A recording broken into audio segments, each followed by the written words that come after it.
dans Maseret Chouli. Hein, Ein Zayin Amud dans Chouli. Alors, on va reprendre doucement parce que c'est, mine de rien, ce passage a des incidences légales majeures. C'est notre colloque placenta et judaïsme. Je sens que c'est un sujet porteur. On va pousser les murs. Voilà. La fin de vie, début de vie, ça va avec. Hein. Là, placenta. Alors, euh, peut-être que comme mon père était accoucheur, j'ai un goût particulier sur ce sujet. Et justement, c'est une histoire de goût. Le placenta.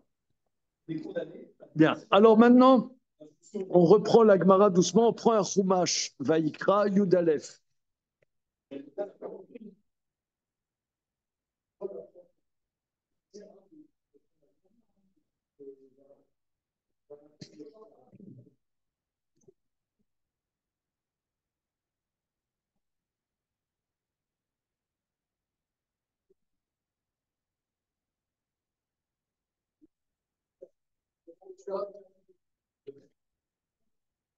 Alors, qu'est-ce qui, qu'est-ce qui, qu'est-ce qui se passe? Qu'est-ce qui t'arrive?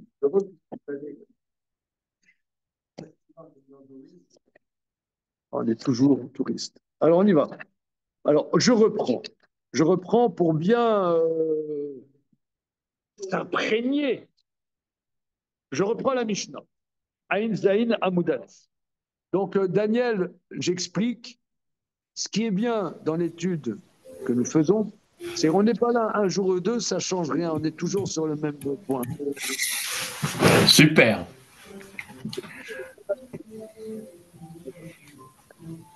Alors, on y va. On reprend la Mishnah doucement. Ashochet et Abema, Umat Saba Shilia, Nefesh Ayafa Tochalena, Venam Tama, Lotuma Tornim, Velotuma Nevelot. Celui qui fait la shrita d'un animal, d'une vache pour faire simple, il a trouvé un placenta. Voilà. Pas un fœtus. Placenta. Nefesh Ayafa Tochalena. Celui qui a un bon caractère, qu'il le mange. Celui qui a un bon caractère, qu'il le mange. Ça veut dire, a priori, c'est pas un aliment. C'est pas un aliment. C'est la récupération.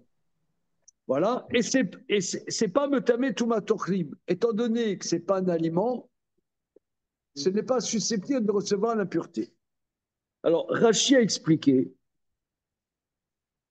et ce Rachi est un peu difficile parce que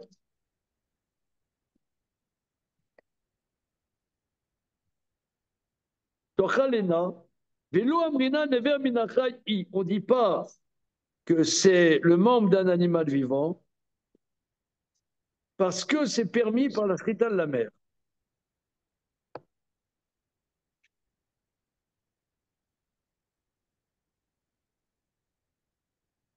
Maintenant, quelle est l'hypothèse de dire que j'aurais pu penser que c'est Ever Minachai? C'est quoi cette idée de Rachi?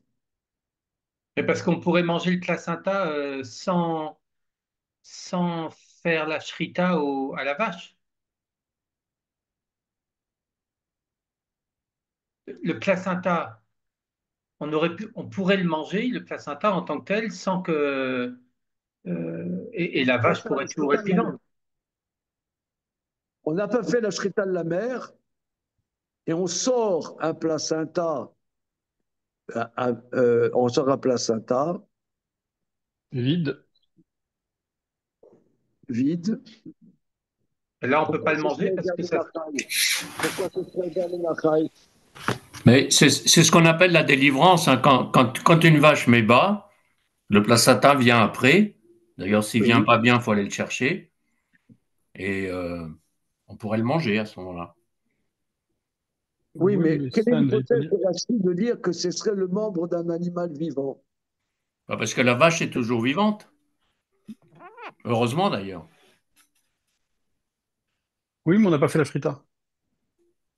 Oui, mais Ah alors non. là, Comment tu peux manger un élément d'une vache vivante sans faire la oui, mais shrita? Rashi nous dit, celui qui fait la shrita d'une vache, enfin d'un animal, il a trouvé un placenta, il peut le manger. Rashi nous dit, il peut le manger. Alors moi, je dirais, il peut le manger parce que c'est pas, euh, euh, C'est pas indépendant de la vache. enfin, oui, Contrairement à c'est contrairement à comme, l'hypothèse, excusez-moi l'expression, c'est comme une si cuisse. tant est qu'un excrément serait comestible, c'est un élément extérieur à la personne. De la même manière, il y a quelque chose qui s'est formé à l'intérieur de l'animal, mais il se détache de l'animal, c'est pas vraiment l'animal. C'est C'est destiné à pour l'expulsion. ça d'ailleurs, c'est pour ça que nous allons voir. Tu as une jument qui n'est pas un animal cachère.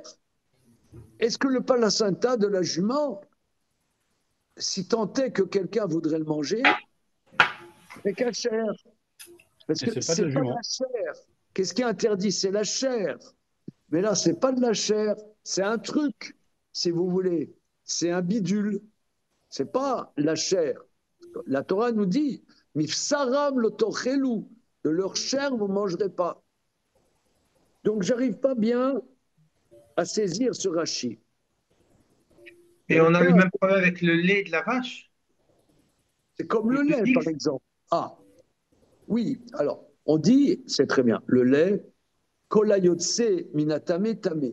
Ce qui sort de l'impur est impur, ce qui sort du pur est pur. Alors, le lait d'un animal cachère est cachère,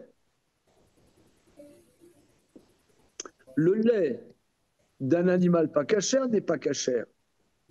Mais ici, c'est pas un produit de l'animal, c'est un résidu.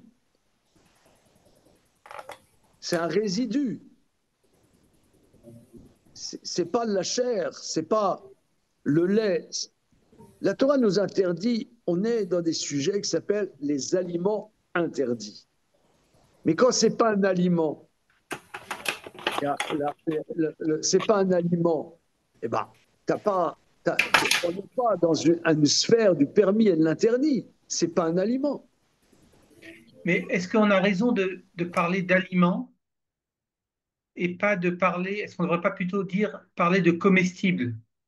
Parce qu'un aliment, c'est presque, enfin, c'est culturel. Il pourrait y avoir des sociétés, il pourrait y avoir, ça pourrait se développer, comme disait Daniel, de développer des recettes avec du placenta. Si c'est comestible, si c'est pas du poison et que ça nous met pas en mauvaise santé, pourquoi on le ferait pas? Oui, oui, c'est sûr. Eh bien, ça change dans la halakha. Si tant est qu'à un moment lambda, étant donné que nous sommes dans une société, on récupère un peu tout, oui, eh bien, si ça devient un aliment, ça changera la halakha. Peut-être. Donc un aliment, un aliment, ça dépend de la tradition. Je prends un exemple. Je prends un exemple. Kiddush, Shabbat matin, on peut faire Kiddush pas seulement sur du vin ou du jus de raisin. On peut faire Kiddush sur ce qu'on appelle Khamar Medina. C'est quoi Khamar Medina? C'est la boisson du pays. Boisson du pays. Alors, la définition de la chose, c'est une boisson sur laquelle j'invite quelqu'un à boire. Je ne vais pas dire à quelqu'un, viens, je t'offre un verre d'eau. Ouais. Par contre, on dit à quelqu'un, viens, je te paye un coca. Je ne dis pas que j'aime le coca, mais je dis, tiens, viens, Moshe, on va boire un coca. Donc là, on pourrait faire Kiddush Shabbat matin sur un verre de coca. Exemple, viens, euh, je t'offre un verre une tasse de thé à la menthe. Bon, en France, l'autre, il va te répondre, je ne suis pas malade. Mais par contre, au Maroc, eh ben, ça signifie quelque chose. Donc là, c'est culturel.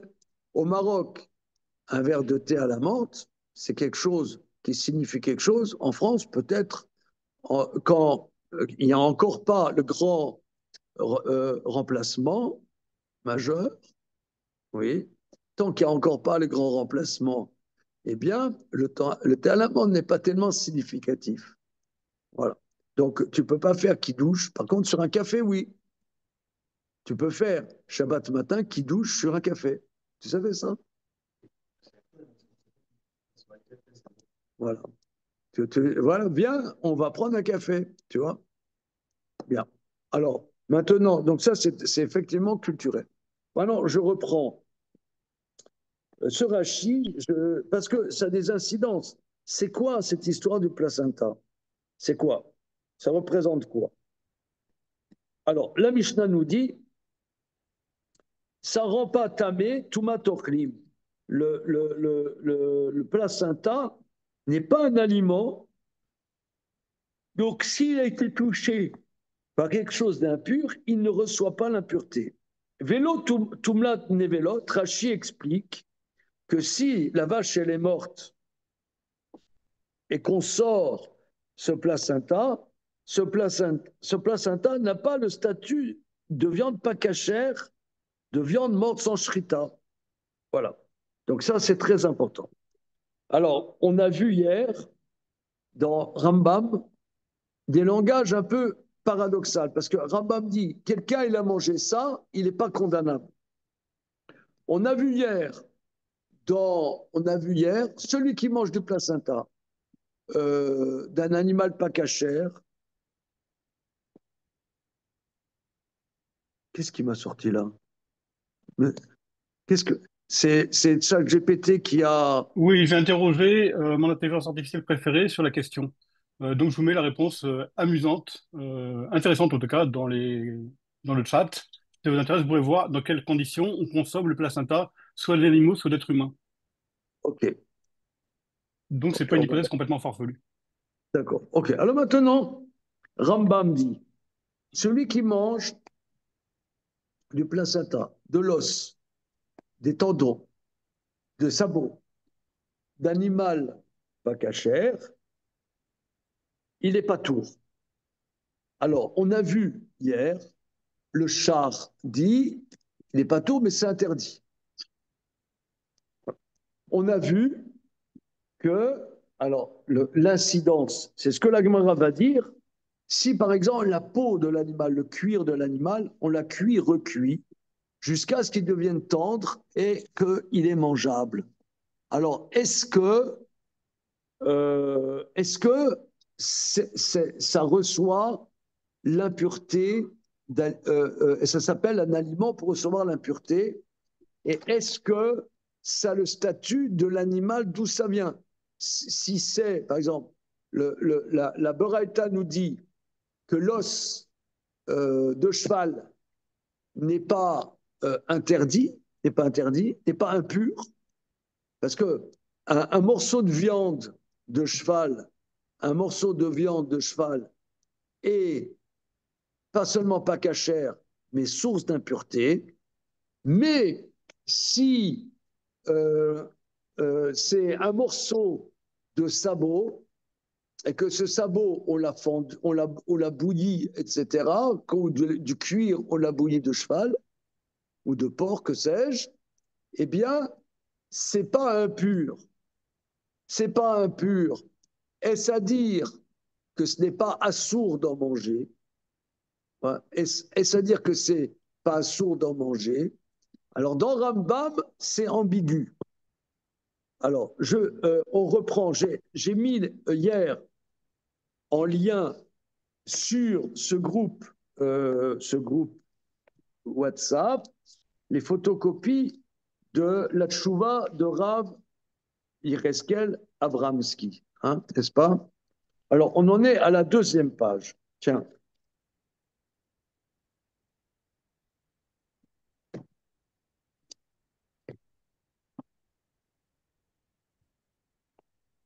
Non, c'est le 10. Toi, tu as le 11. Le 10. OK? Alors, euh, on va regarder dans le 4e chapitre d'Alachot Machalot Asurot de Rambam, et c'est là-dessus qu'il fait un pile-poule dans le Maggid Mishneh. Regardons, Perek Dalet Alacha Yutret dans Machalot Asurot. Tiens, je te passe ça. Dans Kedusha. Dalet Alacha Yutret. Machalot Asurot. Une petite soupe, je viens. Mais il existe des recettes au placenta. Chapitre Dalet, Machalot Asurot, Alacha Yutret. On y va. Aochel, c'est bon, Moshe, puis-je t'aider? Je vais être bon aujourd'hui. Je ne sais pas qu'est-ce qui m'arrive. Tiens, ça, là. Aochel menevela, utrefa, omebema, vechaya atmeim, mina or, umina tsamot, umina gidim, umina karnaim, umina tlafayim, umina tsepornaim, של עוף ממקומות שמבצבץ משם אדם כשירתחו ומן השליה שלהם אף על פי שהוא אסור, הרי זה פטור, מפני שאין אלו ראויים לאכילה ואין מצטרפים עם הבשר לכזית. Alors, celui qui mange d'un animal, d'une espèce cachère mais mort sans shrita, ou bien d'un animal tréfa, ou bien d'un animal domestique ou sauvage, pas cachère, il mange de la peau, ou des os, ou des tendons, ou des cornes, ou des sabots,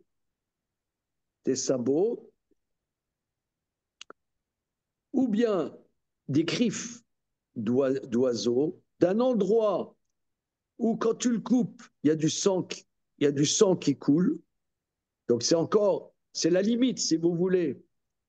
C'est la limite entre la chair, entre l'os et la corne, hein, ou minachilia, ou bien du placenta, afalpish ou assour, bien que ça soit interdit,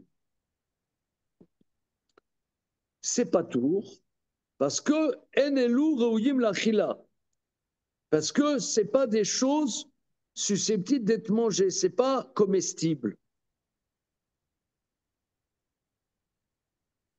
Donc, si vous voulez, on peut l'ingérer, mais ce n'est pas un aliment. Donc, c'est pour ça que ce n'est pas condamnable. Ça ne s'additionne pas à la mesure de kazaït avec de la chair, parce que ça ne s'appelle pas de la chair. Maintenant, il est clair dans Rambam que c'est interdit. Alors, c'est clair dans Rambam que c'est interdit. Mais si ça se cuisine, comment ça peut ne pas être un aliment? Une seconde. Alors, le Rav Yecheskel Avramski,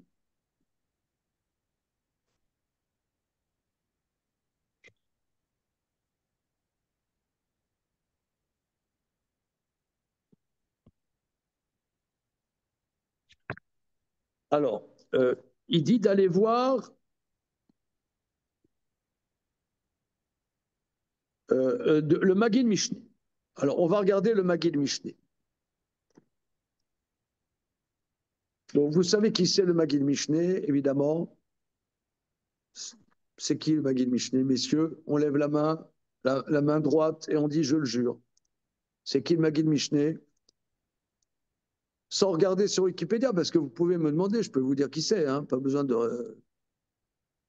Alors, Maggid Mishneh, est en Espagne, c'est un élève du Rajba, Rabbi Shlomo Ben Aderet de Barcelone. Hein. Voilà. Donc, c'est, disons, 100 ans après Maïmonide. Hein. C'est très vieux, quoi. Alors, c'est un des commentateurs fondamentaux de Maïmonide. Yotret. Alors, moi, je lis Maïmonide. Je comprends que pourquoi c'est pas condamnable parce que c'est pas un aliment. Quand la Torah interdit, quand la Torah interdit des aliments pas cachers, ce sont des aliments. Maintenant, tu as quelque chose. Moi, je mange de la cornée de tigre. Le tigre n'est pas cachère. Je mange de la cornée de tigre. Je transgresse pas l'interdit. C'est pas un aliment. Ça vient du tigre qui n'est pas cachère, mais c'est pas ça ce que la Torah interdit. Tu comprends? Bien. Alors, c'est comme, mais ça veut dire, ça fait quand même partie quelque part. Si tant est qu'on en ferait quelque chose de comestible, alors peut-être on transgresserait. Mais le Maggid Mishneh ne va pas expliquer comme ça. Regardons.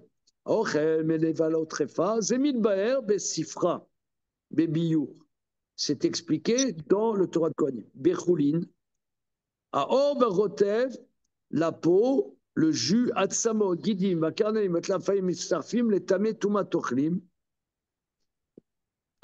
Ça s'additionne pour l'impureté de Ochel, mais pas Touma Nevelot. L'eau Touma Nevelot. Veatam, pourquoi? Miple Shen Baem, Lav Shen Nevela. Parce qu'il n'y a pas l'interdit de Nevela là-dessus.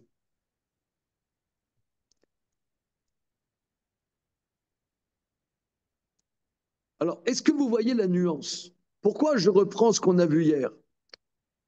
Je reprends ce qu'on a vu hier parce que ici, il y a une nuance qui n'est pas claire dans Maïmonide. Ce qu'il dit ne s'impose pas dans Maïmonide, c'est une option de lecture dans Maïmonide. Et c'est là-dessus que Rav Yecheskel Avramski va s'engouffrer. Que lui dit, quand la Torah dit Nevela, tu ne mangeras pas la Nevela, de la chair, et si tu touches la Nevela, ça te rend impur, c'est quand c'est de la chair. Mais comme ça ne s'appelle pas de la chair, eh bien, il n'y a pas l'interdit de Nevela, ni par rapport à l'interdit de manger, ni par rapport aux lois de pureté et d'impureté. C'est ça le chidouche qu'il y a dans le Maggid Mishneh. Est-ce que, messieurs, vous voyez la nuance? Parce que tout se joue là. Nous la voici. Vous la voyatez? Johan, est-ce que tu vois la nuance? Ah, je vois la nuance, même je suis outré en vrai. Outré, c'est le mot. Alors, peux-tu expliquer ton outrage? Bah, c'est un double outrage parce que dans le cadre de la considération de quelque chose qui n'est pas considéré comme un aliment, on peut le manger quand même. Et encore plus quand ça vient d'un animal pas cher, pour prendre l'exemple du tigre. À part le cas que mentionnait Laurent hier ou avant-hier, dans le cas où ça nous dégoûte, donc là c'est un autre sujet, en fait ça devrait être aussi interdit. C'est pour ça que je suis outré, ça, je n'arrive pas à comprendre cette nuance. Manger de la peau d'âne bouillie, c'est votre exemple d'avant-hier. C'est Ça l'exemple de semble. l'Agmara. C'est l'exemple de L'exemple, l'Agmara. non. Mais s'il y a des recettes pour quelque chose, comment se fait-il que ce ne soit pas un aliment? On peut le cuisiner et le consommer. Non, Ouais. d'accord, ok, on a compris. Maintenant,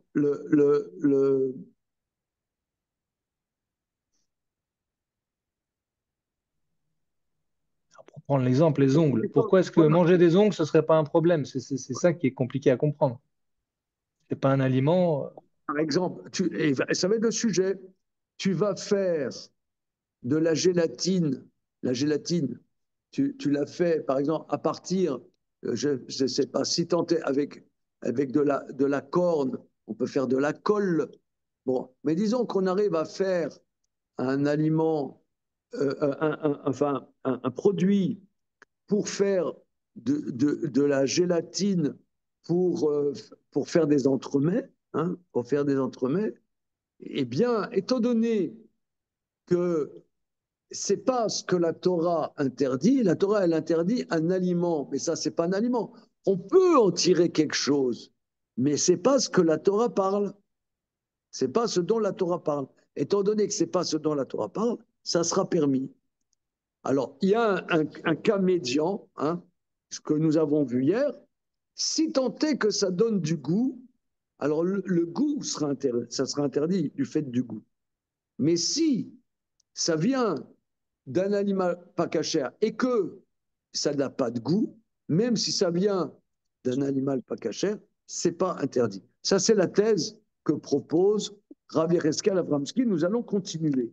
D'accord, donc selon cette thèse, un dérivé de la bête qui ne donne pas de goût, mais qui donnerait par exemple de la couleur, ce serait permis. Oui, oui. Alors voilà, par Je pense à la exemple, cochenille, au rouge de la cochenille qui évidemment, serait la alors, la grenadine. cochenille, tout à fait. Tu as la cochenille, tu as par exemple des petits, c'est des petits insectes, et si je m'abuse, c'est la petite coquille de cet insecte. Tu la broies et t'en fais un colorant rouge. C'est même pas transformé chimiquement, hein, à peine. Oui, comme il a dit hier, Rav Yereskel Avramsky, on enlève ce qui n'est pas utile, qui va altérer le but, mais c'est pas encore transformé de part en part, c'est pas on l'a transformé en quelque chose d'autre. Eh bien, ce rouge cochenille, nonobstant le fait qu'il vienne d'un animal pas cachère, eh bien, sera cachère. Voilà. D'accord, et pourtant c'est interdit. Comment? Pourtant, on exclut tous les aliments qui contiennent du rouge de la cochenille. Oui, alors, on est là pour apprendre, on va voir pourquoi. Hein. Oui. Alors, on va voir. On va voir. Alors, Mais maintenant, pardon, j'ai une regardez. question. Oui. Juste une chose, j'ai pas dû bien comprendre, peut-être j'ai raté. Est-ce que dans cette nuance, on inclut à la fois quand c'est transformé et pas transformé? Si c'est bouilli ou pas bouilli, ou si c'est directement, si j'ai envie de manger de la peau d'âne crue, ça marche aussi? Non, il y a deux sujets. Il y a deux sujets. Une seconde, j'essaie de trouver le cas précis.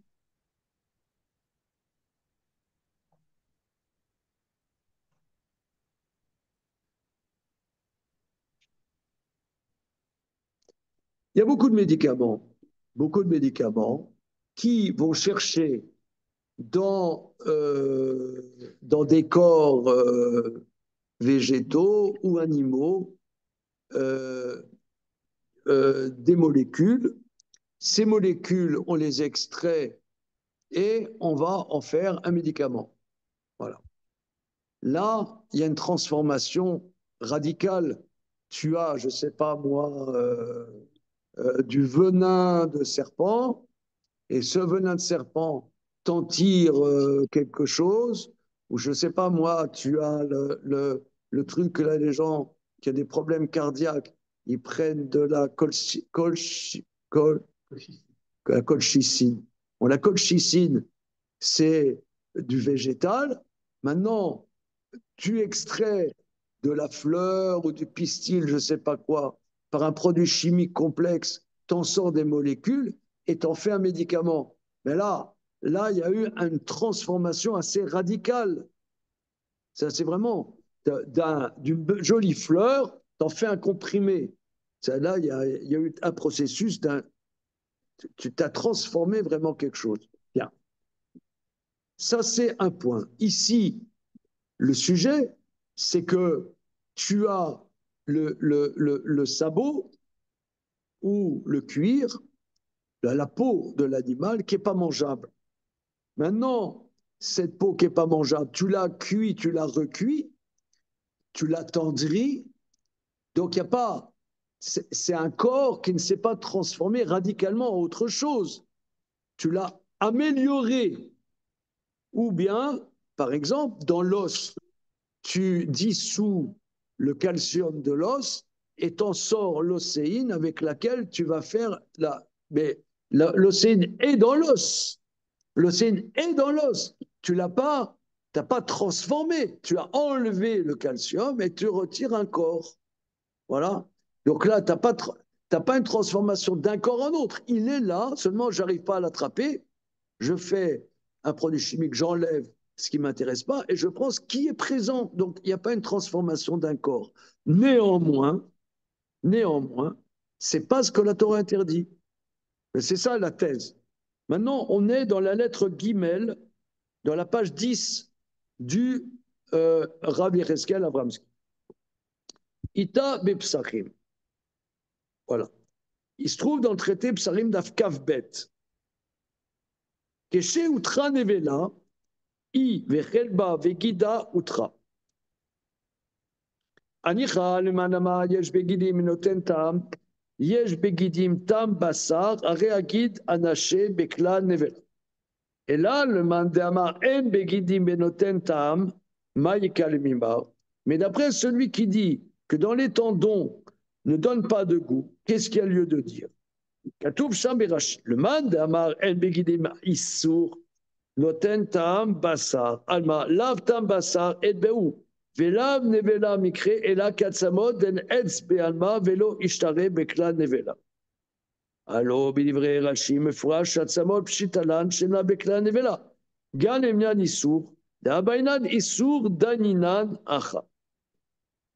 Bien. Donc là, c'est tout un pile-poule. Il déduit d'un Rashi, d'Afkav Bet dans Maseret Psachim, explicite que si les tendons, par exemple le nerf sciatique, si les tendons ne donnent pas de goût, ça s'appelle pas bassar et c'est pas interdit.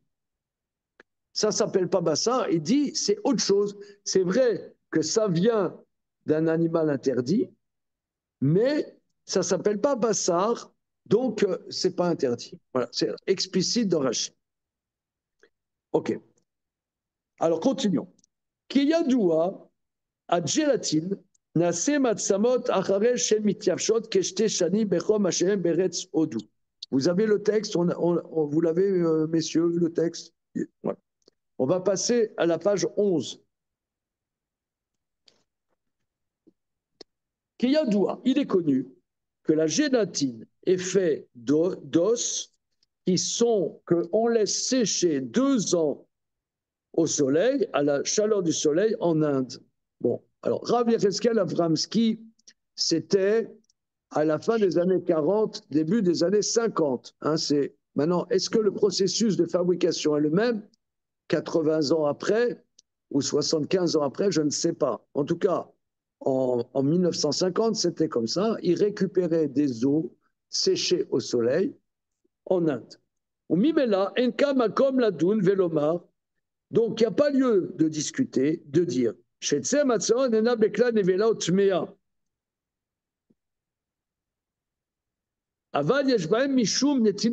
d'accord que ça s'appelle pas Neva Tmea, il y aurait lieu de dire ça s'appelle pas Neva, Aval Yeshbaem Mishum Netinantam, mais il y aurait lieu de dire que néanmoins, ça donne du goût qui était absorbé de la chair. Pourquoi? Entre parenthèses, on laisse la parenthèse. Parce que dans ces eaux secs, il n'y a aucune possibilité de dire que ça donne un quelconque goût. C'est-à-dire, quand l'os est frais, oui, par exemple, nos aïeux d'il y a 3 générations, ils n'avaient pas assez d'argent pour s'acheter de la viande. Ils allaient chez le boucher et ils prenaient l'os, ils faisaient la soupe, ouais, la soupe avec les os à moelle. Machin. Alors, l'os qui était frais donne du goût dans la soupe. Il n'y a pas de mamachoute, il n'y a pas de morceaux de viande, mais il y a du jus, il y a du goût. Alors ça, on pourrait interdire. Mais ces os qui sont secs, ont perdu tout leur goût. Voilà.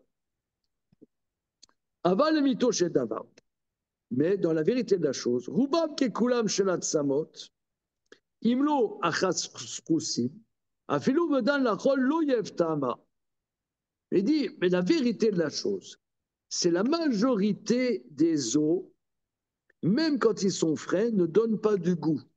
Dit Rav Yecheskel Avramsky, Il dit à moins que ce soit les cartilages. Les cartilages donnent du goût, mais où les os un peu gélatineux, ouais, quand il y a des endroits un peu gélatineux ou des cartilages, ça donne du goût. Mais l'os lui-même ne donne pas de goût. Alors, il rapporte des pilpoulim. Bon, c'est comme je vous ai dit hier, Rabbi Reskel Abramski, c'est un géant de notre tradition. Il connaît tout à fond, les micro-points. OK. Alors,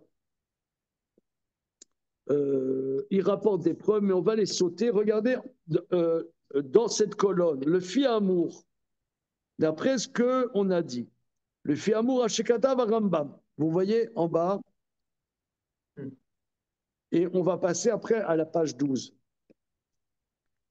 Le fi-amour, selon ce qu'on vient de dire, Mashekata Rambam, Eron Machalot Asurot, ce qu'écrit Maïmonide dans les Eron Machalot Asurot, qu'on vient à la Perek Dalet, à la Rachet.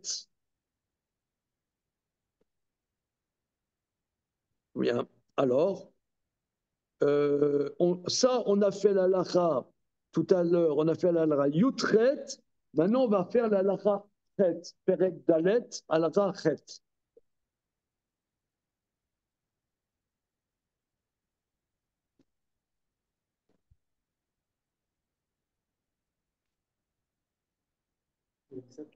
Non, je pense que c'est une erreur, c'est Yutret, c'est Yutret. Voilà. Donc c'est ce qu'on a vu tout à l'heure. Aochen Benevela, ou Trefa, celui qui mange des Nevela ou Trefa. Omebema vechayat meot minaom natzamot. Ou mina shliya et du placenta. Afalpi ou assour, arrêtez pas tout. Bien que ça soit interdit, c'est pas tout. À nous, et lui, il dit, à nous, batzamot arakot. Quand est-ce qu'il dit, Maïmonide, que c'est interdit? C'est les os tendres. Doumia des chilia, comme le placenta, comme les griffes des oiseaux, où là, quand tu coupes, il y a du sang. On passe à la page 12.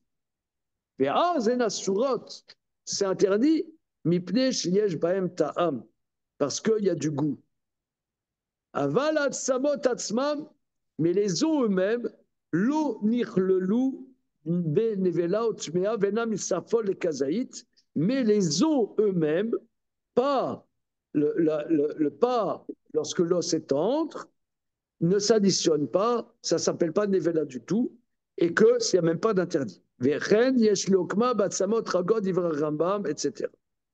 לכאורה יש לו אחי משיטת הרמב"ם בסוגי הגמרא בספרים, תנו רבנן. Donc la Gemara dans le traité Zvachim nous dit Kol asheriga, tout ce qui touchera la nevela, yachol afilu shelo bala.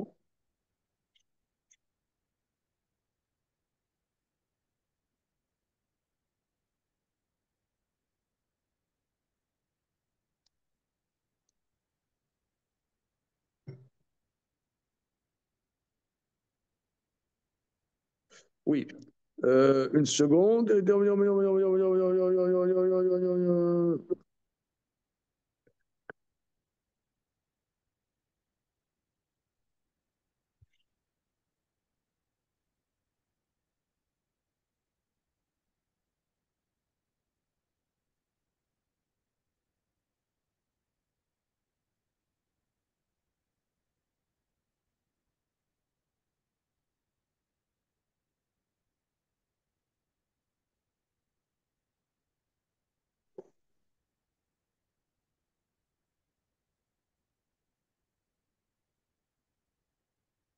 Alors, c'est très intéressant, c'est extrêmement intéressant. C'est dans Maaseh Korbanot, Perekret, Alachat Tetzain, Yudzain. On va regarder, hein, si on veut faire un travail un peu potable, on va regarder. Donc, c'est dans les Korbanot, Perekret, Tetzain. J'amène ça, chers collègues.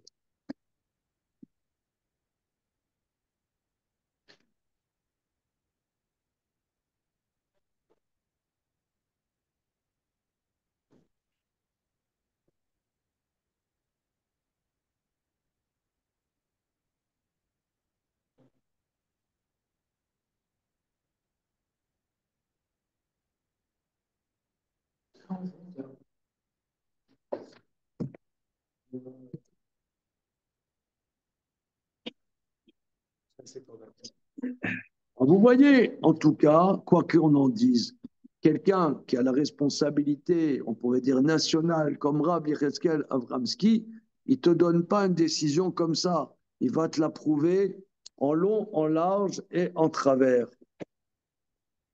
Alors, euh, la référence, c'est Maaseh Korbanot Perekret Tetzain. Maaseh Korbanot Chet Tetzain.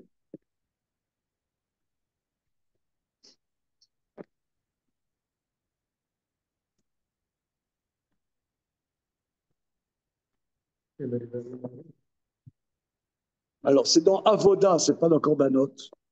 Ah, Dans Avoda. attends. Là, c'est Avoda, là. Oui, tu y es, Pérécret.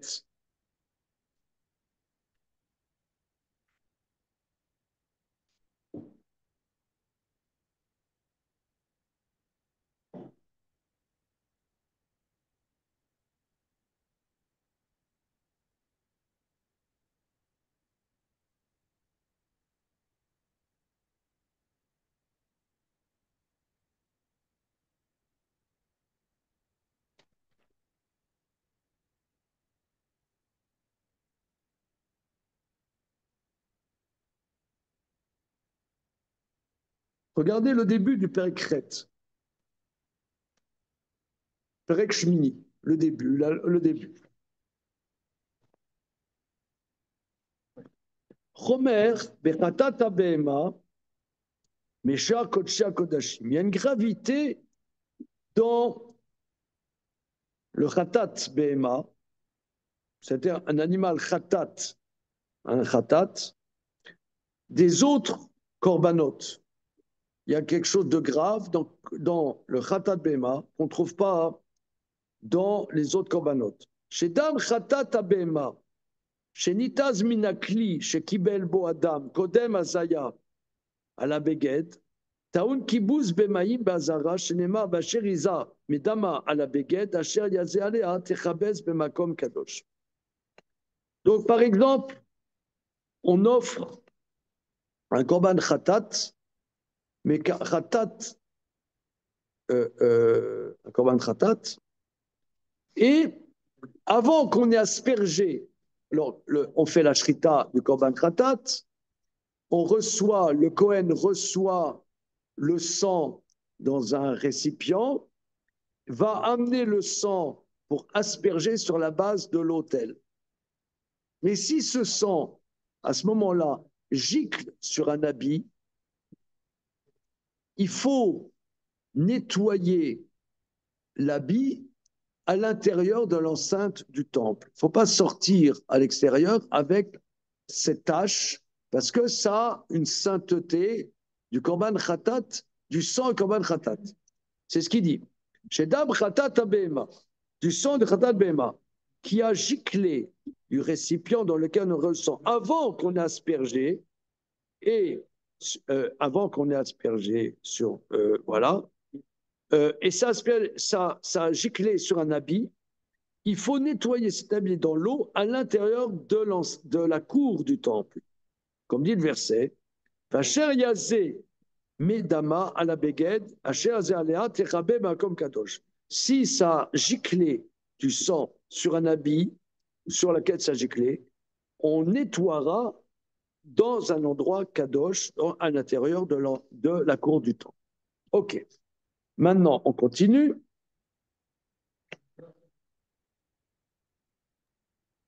Pardon, une question, est-ce que c'est dans ce cas-là, si par exemple ça a giclé sur l'habit, mais qu'il laisse sécher l'habit à l'intérieur du temple, et qu'il peut sortir après avec si c'est le sang séché ou pas? Ça, je ne sais pas, mais ça a l'impression qu'il faut le nettoyer.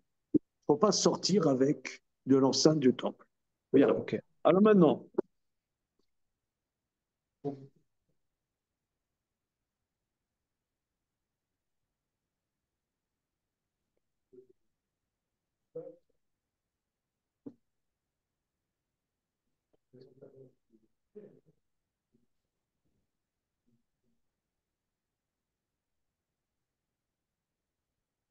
Alors, une seconde, je cherche la référence précise.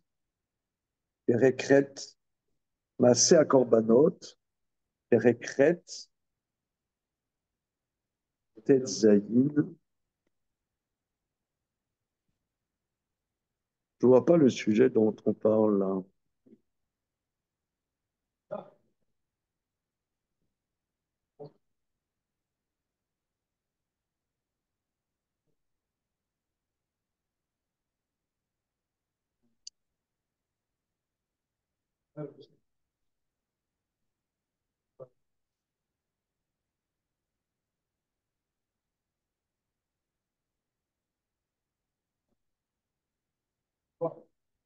Une seconde. Sadézaïn. C'est Korbanot. C'est la différence entre toucher et avaler, Oui. le contact et le en Tetzain.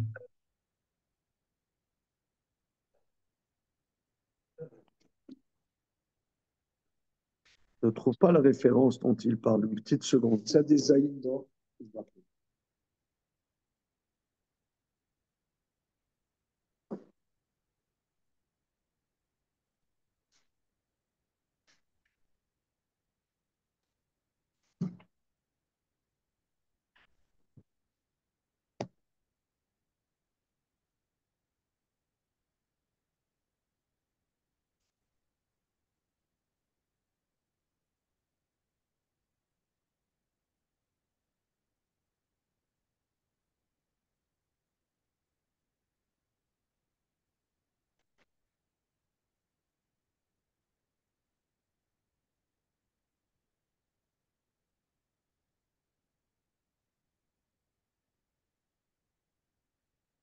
Tetzaïn.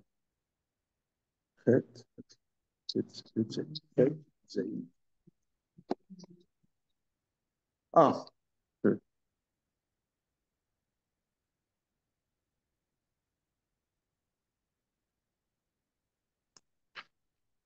Oui. Donc maintenant, on est à la Chayotzaïn. La chair du korban a touché un rakik, c'est-à-dire une mincha, venivla, vemiksato, lonit kadesh kulo, il a choter makom abela.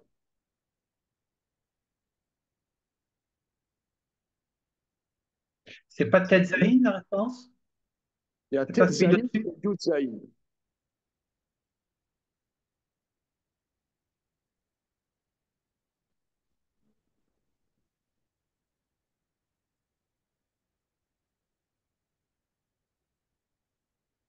C'est-à-dire tout ce qui touche la chair, voilà, tout ce qui touche la chair du korban,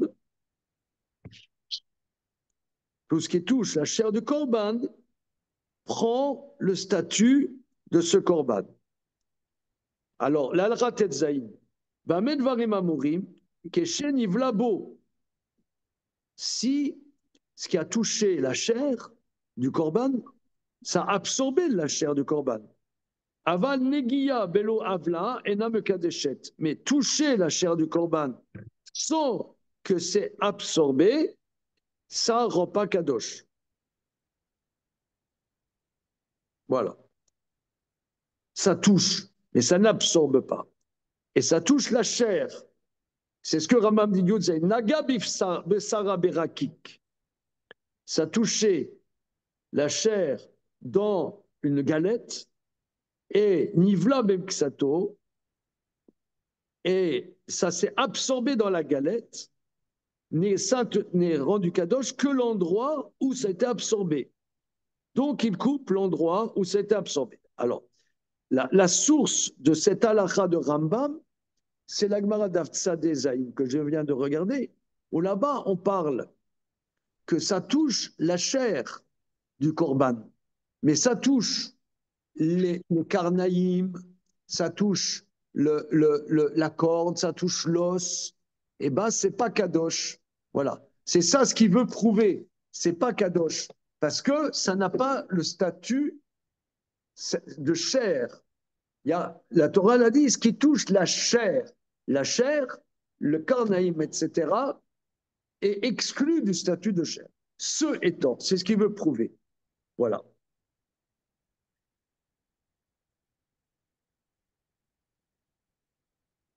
Alors maintenant, vous voyez ici, donc il est clair que l'os et tout ça n'a pas le statut de chair, n'est pas interdit par la Torah. Si ça donne pas de goût, ça c'est clair maintenant, c'est clair, net et précis. Alors, le paragraphe suivant, Omnam Ken, donc la page 12, Omnam Ken, donc la halacha de la gélatine, l'oniré basé issour. Je ne vois pas de raison d'interdire. Aval lemaase, yesh litiachev. Néanmoins, concrètement, pratiquement, il faut bien réfléchir. Imlo yarshil ayede orat eter bedavarze, parce que ça risque de faire trébucher si on dit clairement que c'est permis. Et là, Toyim, Matim et Tachim, Beomram, Shena Torah, Mekabli, Shinu, Kefi Chafetz, Arabanim, Omore, Ora, Israël. Parce qu'il y a des gens, ils vont dire, les rabbins, ils font n'importe quoi. Si vous voulez, ici, ça touche quelque chose de très subtil. Ça touche quelque chose de très subtil.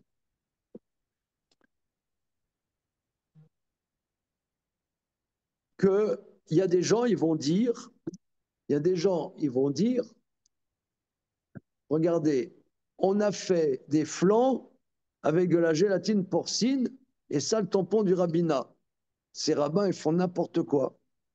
Alors, nous, on a étudié là, disons, ça fait 2 heures qu'on étudie ce sujet, on voit un peu les sources du sujet. Donc, on voit que structurellement, la gélatine porcine, si tant est qu'elle n'a pas de goût, il n'y a aucun problème. D'accord, il n'y a pas de problème. Maintenant, M. Kutkovitz, M. Mahler, M. Attal, M. Lipsker, vous allez faire un rabbinat. Le rabbinat des copains, ça va s'appeler. D'accord? Rabbinat Achaverim. Alors maintenant, vous allez faire du flan à la gélatine porcine. Et vous allez vous baser sur la tchouva de Rabbi Yecheskel Avramski. Les gens vont dire, mais les rabbins, ils font n'importe quoi. C'est gélatine porcine, ils disent que c'est cachère, mais les rabbins, c'est quoi? Alors il dit, il y a un risque que les gens ne comprennent pas. Les gens ne vont pas comprendre. Donc, structurellement, il y a beaucoup de choses comme ça dans la halakha, c'est permis. Alors, si vous voulez, il y a quelqu'un se trouve à l'hôpital, il n'y a rien d'autre que du flan et que machin bidule, peut-être là on pourra permettre. Mais en vitesse de croisière, les gens ne vont rien comprendre. Regardez le paragraphe suivant. Allo adjelatine biklal שלא עמדו על מהותו מחסרון ידע את תופעת עשייתו, היה מקובל עד עתה בפי כל הדבר אסור. En vérité, la gélatine, de manière générale, les gens ne savaient pas comment c'était fabriqué. Donc, en général, on disait c'est interdit. Les gens, c'était de notoriété publique que c'est interdit. Yan beyan shadavar aya galou veyadoua. Étant donné que c'est connu que la gélatine, principalement, vient des os d'animaux pas cachers, מחיסיון ידיעה, יש שהוסיפו עוד ואמרו שעצם החומר של הדין הוא בשר המואר שבעצמות. Et il y a même des gens ignorants de la fabrication, on dit mais non, la gélatine, c'est la moelle. Ils ont dit c'est la moelle. אין זה פחד הוא אם נחשוב שורת היתר בג'לטין תחזק את הדעה המשובשת ומפוצה כל כך בדורנו, וזהו בשגל שהאיסור והיתר הוא בידי הרבני כרויה בידו דצר. Les gens, ils savent pas les secrets de la halakha. Ils disent la gélatine porcine, pour eux, il y a des gens, ils croient que c'est la moelle. Bon, la moelle, ça c'est strictement interdit. Alors, ils croient que c'est la moelle, ils disent que c'est interdit. Après, tu as un beddin Moshe et moi, on va faire un bédine, la cache-route de l'échevage des étudiants, voilà, permet la gélatine porcine. Les rabbins, ils font n'importe quoi. La semaine dernière, c'était interdit, maintenant c'est permis. Qu'est-ce que c'est, ces rabbins? Ils font ce qu'ils veulent. Al titnu makom lasdokin eradot. Shiomri le ferotsalam et mosim makol. Que ne donne pas la possibilité aux hérétiques de se moquer. Ils diront que les rabbins font ce qu'ils veulent. Zedachon, alors maintenant, ça c'est le point extrêmement important. C'est dans ma sérette Shabbat Avkouf Lametet. La Gemara, elle dit comme ça. Rabbeinu Hananel explique. Shaminan, Shafilu Dvarim Amutarim, il y a des choses permises, comme ce qui est cité là-bas dans la Gemara Shabbat. Kadomé Lahem. À me sourim la Maaretz, que ça va être livré dans la main de tout le monde, même des ignorants. Et la dame Rachai le Rot Lahem Eter. Que tu n'es pas habilité à leur dire que c'est permis, parce qu'ils ne vont pas comprendre. Et là, Yachmir Alem les Issour. Alors, les Khatrila, étant donné que les gens ne vont pas comprendre, si vous voulez, il y a ce qu'on appelle, il y a des secrets de la halakha. Il y a des gens qui étudient, bon, Hachem, un peu comme nous on fait, on va voir tous les commentateurs, et on touche des secrets de fabrication de la Torah. C'est sympa quand même. Akadosh Baruch Hu nous donne les secrets de fabrication de sa Torah. Mais ça, c'est les happy few. On va te dire, voilà, tu vas aller à Hyper Cacher, il y aura des biscuits, gélatine porcine. C'est quoi les ingrédients? Tu regardes E343, tu regardes sur Internet, E343, gélatine porcine. Quoi? Ils ont permis la gélatine porcine. Attends, mais c'est quoi ces rabbins? Et Mémé, t'as vu là, ces rabbins, c'est quoi ça? Ils ont permis la gélatine porcine. Mais alors, mais c'est des branquignoles, c'est des pieds nickelés. Alors, effectivement, nous, on a appris que si, effectivement, c'est pas fait à base des os tendres, mais des os secs, il n'y a pas de problème. Il n'y a pas de problème. Maintenant, un rabbinat ne va pas se permettre de donner une autorisation sur la gélatine porcine. On prendra de la gélatine d'une autre manière. Aujourd'hui, il y a de la gélatine végétale, je ne sais pas quoi, ouais, ou machin, ou à base de poisson cachère. En général, la gélatine sous Hercher, c'est des poissons cachères. Maintenant, ou alors des caragénales, ouais, des algues. Oui, fait la gélatine aussi à base d'algues. Ça, c'est cachère. Il n'y a pas de problème. Maintenant, donc ici, vous voyez, ici, c'est quelque chose de très, très important et on est arrivé donc à cette conclusion. C'est pour ça qu'il y a beaucoup de choses dans la halakha, on ne comprend pas. Souvent, les rabbanim sont marmirim, mais comment ça se fait qu'ils sont marmirim, etc. Parce que les gens vont s'embrouiller. Maintenant, si vous êtes dans des situations coincées, alors il faut un dayan qui connaît bien le sujet pourra, dans certaines situations, permettre. Parce que ça ne va pas être de notoriété publique. Je vous donne des exemples dans des sujets qui n'ont strictement rien à voir. Les avortements. Prenons des avortements. Que Dieu nous en préserve. Une dame, elle est enceinte, Mazel Tov, ok, elle va faire une échographie. Toc, malformation avérée du cœur.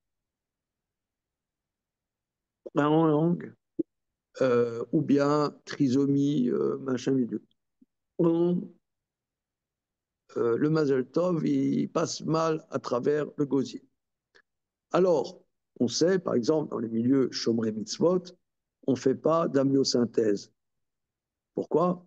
Parce qu'on sait que si ça va se présenter, on ne fera pas d'avortement. Maintenant, j'ai parlé avec un grand échographe, le docteur Nadjari, qui est à Jérusalem, qui était main dans la main avec le grand décisionnaire Rav Eliashiv. Et il m'a dit, le docteur Nadjari, qui était vraiment l'échographe sur lequel s'appuyait au niveau médical Rav Eliashiv, il m'a dit, tu ne peux pas savoir combien de fois les grossesses avancées, Rav Eliashiv a permis l'avortement. Mais c'était en secret. C'est pas dans le domaine public. C'est pas on permet. Vous comprenez? On permet. Parce que si les gens, on leur dit voilà, au 5e mois, on a permis un avortement, que sais-je, avec le tampon de Rav Eliashiv, alors après ça va partir dans tous les sens. Mais quand c'est en secret, c'est pas dans le domaine public, on pourra permettre dans des cas précis. Dans des cas précis. Donc c'est un peu un sujet qui n'a rien à voir, ça a à voir aussi avec le placenta, vous me direz. Mais donc c'est ici, on voit, et moi j'ai fréquenté un grand Dayan pendant quelques années, que j'ai beaucoup appris, ou dans des situations euh, coincées, il sortait les jokers que personne ne connaissait, sauf les grands connaisseurs, et pour permettre des situations. Mais ce n'est pas dans le domaine public. C'est ça ce qu'il dit Javier Escal Abramski. C'est bon, les amis? Et pourquoi on. Abramski, je parle que pour le cas de la gélatine. Pourquoi on ne dit pas que on n'a qu'à leur apprendre? On n'a qu'à apprendre aux Juifs, on explique, on prend une décision et on explique pourquoi. C'est pas parce qu'ils savent pas qu'on dit qu'on baisse les bras et bon, ils savent pas, alors on. Euh, oui, mais là, c'est très choquant, tu vois, c'est très choquant. C'est choquant. Je sais pas, moi, nos grands-mères, tu leur dis, voilà, mémé, je t'amène de la gélatine pour faire la brioche pour Shabbat. Il dit, mon chéri, c'est quoi ta gélatine? C'est écrit pur porc. Ouais. Alors, c'est- c'est- ça va pas Et tu passer, veux même que je si meure? pas. Tu veux que je meure? Voilà, c'est ça, tu veux que je meure. Moi, j'avais une grand-mère, ça lui aurait plu et l'autre, ça lui aurait pas plu. Ouais, ouais, c'est ça, tu comprends. C'est Mais c'est de la psychologie, comme Oui, mais on on ne peut dit. pas les mais dévoiler. C'est un cas précis. mais il y a un point que je comprends de ce que il y a un Comment? point que je comprends de ce que dit Abramski de ce que je comprends, c'est il dit que l'interdit, c'est plus qu'on ait à perdre la confiance dans les rabbins, plus que les gens soient amenés à se tromper. Parce que si on perd la confiance dans ce que les rabbins prennent comme décision, là, c'est toute une structure qui s'effondre. Le Voilà, sujet de ne pas voilà. dire, c'est ça. C'est pas le fait de, après, ma grand-mère, elle va se tromper, elle sera pas Non, d'accord, il y c'est a, il y a culturel, deux pas culturel. arguments, hein. Il y a un argument que les gens vont dire, les rabbins, c'est à la tête du client, tu n'auras plus de Ouais, confiance. Et ça deuxième c'est argument, structurel. les gens ne vont pas comprendre. C'est deux arguments différents. C'est ça. Ok, merci les amis et bon appétit. Merci. À Merci. demain. À propos de l'appétit, je vous ai mis plein de recettes On va vous pourrez vous regarder, régaler avec. Vous je pourrez vais vous régaler. regarder Bye bye. tes messages. Bien, au revoir.